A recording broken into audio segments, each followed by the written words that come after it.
Assalamualaikum warahmatullahi wabarakatuh. Alhamdulillahirabbil alamin. Allahumma salli ala sayyidina Muhammad. Sahabat beriman yang dirahmati oleh Allah Subhanahu wa taala. Jodoh itulah yang diidamkan oleh seseorang, terutama yang tengah menjomblo. Kapan jodoh akan datang? Kok jodohku seolah terhalang? Pertanyaan-pertanyaan seperti itu terkadang mengusik pikiran kita. Mungkin jodohmu terhalang karena gangguan jin, begitu pendapat orang lainnya. Semuanya membuat kita jadi bingung dan bimbang. Lalu, apa yang harus kita lakukan? Ingatlah wahai saudaraku semuanya, jodoh dan rezeki mutlak kuasa Allah Subhanahu wa taala. Allah Subhanahu wa taala telah berfirman dalam Al-Qur'an surah An-Naba ayat 8 yang artinya, dan kami menciptakan kamu berpasang-pasangan. Lalu yang kedua dalam Al-Qur'an surah Al-Fajr ayat 16 yang artinya, namun apabila Tuhan mengujinya lalu membatasi rezekinya, maka dia berkata, Tuhanku telah menghinaku. Kemudian yang ketiga dalam Al-Quran surah Al-Mulk ayat 21 yang artinya, atau siapakah yang dapat memberimu rezeki jika dia menahan rezekinya? Bahkan mereka terus-menerus dalam kesombongan dan menjauhkan diri dari kebenaran. Dari tiga ayat tersebut sudah sangat jelas bahawa jodoh atau rezeki merupakan kuasa mutlak Allah. Dengan berserah dan berdoa kepada Allah, insya-Allah jalan cara mendekatkan jodoh dan siapapun tidak dapat menghalanginya, termasuk jin atau dukun. Jadi, apabila ada orang yang berpendapat bahawa jodoh kita tak kunjung datang karena ulah nakal jin, itu salah. Tahukah apa yang sebenarnya dilakukan oleh jin yang katanya mampu menghalangi jodoh kita tersebut? Jin hanya berusaha keras untuk membuat kedua insan, yaitu laki-laki dan perempuan, yang sedang ta'aruf atau tengah menjalin pertemanan, ragu-ragu atau selalu bimbang dalam hatinya. Oleh karena itu, kita harus tahu terlebih dahulu hal-hal apa saja yang menjadi faktor penghalang datangnya jodoh kita. Lalu, apakah penyebab terhalangnya jodoh kita? Sahabat beriman yang dirahmati oleh Allah, berikut ada beberapa faktor yang menghambat sulitnya jodoh. Yang pertama, ketidaksiapan hati. Pernahkah Anda merasa jatuh cinta? Itulah perasaan yang sebenarnya yang wajar kita rasakan sebagai manusia. Asal jangan sampai cintanya berlebihan sehingga memancing nafsu. Ingatlah, hati sangat dekat dengan nafsu.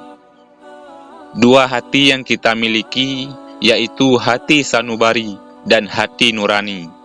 Ketika sanubari lebih dominan, rasa cinta yang diliputi nafsu akan menjajah kita, sehingga timbul tindakan yang tercela. Namun ketika hati nurani yang dominan atau hati nurani cenderung ke arah iman, kita tidak akan terlarut dalam perasaan. Menyiapkan hati nurani sungguh penting untuk membentengi diri kita. Caranya adalah dengan berzikir kepada Allah dan juga perbanyak istighfar. Kemudian yang kedua, harapan berlebihan. Memberikan harapan yang berlebihan pada seseorang yang belum tentu menjadi jodoh kita adalah penghambat datangnya jodoh. Pasrahkan semua kepada Allah dan ridha dengan ketetapan Allah, maka jodoh kita akan datang dengan cara yang tidak terduga. Lalu yang ketiga, tingginya kriteria. Apabila kita terlalu mematok tinggi perihal kriteria jodoh idaman, bisa-bisa tidak akan ketemu, karena tiap kali berkenalan dengan seseorang jauh dari kriteria kita. Cobalah bercermin, apakah diri kita pantas mendapat jodoh sesuai kriteria yang kita buat tersebut. Ingatlah, bahwa lelaki baik-baik akan berjodoh dengan kriteria calon isteri yang baik. Begitu pula sebaliknya, wanita yang baik akan mendapatkan kriteria calon suami yang baik. Maka, mari benahi diri kita. Kemudian yang keempat, terbuai dalam suatu ikatan atau pacaran. Pacaran tidak ada di dalam Islam. Apalagi pacaran dalam Islam sangat identik dengan melakukan tindakan yang dilarang sebelum menikah, termasuk dalam zina. Dan Allah telah memberi peringatan untuk tidak mendekati zina. Kemudian yang kelima, adanya dosa yang tidak disadari. Dalam beberapa hadis dikatakan bahwa penghambat jodoh adalah dosa-dosa yang pernah dilakukan. Maka segera bertaubat dan istighfar supaya jodoh segera datang. Sahabat beriman yang dirahmati oleh Allah Subhanahu wa taala, langkah menjemput jodoh yaitu ikhtiar atau usaha gigih, terus berusaha tanpa menyerah. Allah tidak akan menyia-nyiakan usaha sekecil apapun. Kemudian niat yang tulus. Perbaiki niat dalam hati, yaitu semua dilakukan hanya karena Allah semata. Bukankah segala amalan itu tergantung dari niatnya? Lalu, abaikan harapan kosong. Gapai ridha Allah dengan menggantungkan harapan hanya kepadanya.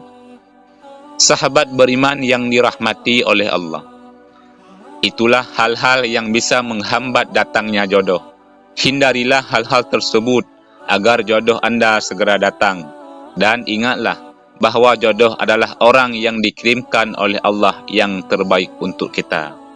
Siapapun jodoh kita, terimalah apa adanya dan benahilah diri kita mulai dari sekarang, karena jodoh adalah cerminan diri kita. Wallahu a'lam bissawab. Demikian yang bisa kami bagikan, mudah-mudahan ada manfaatnya. Amin ya rabbal alamin. Assalamualaikum warahmatullahi wabarakatuh.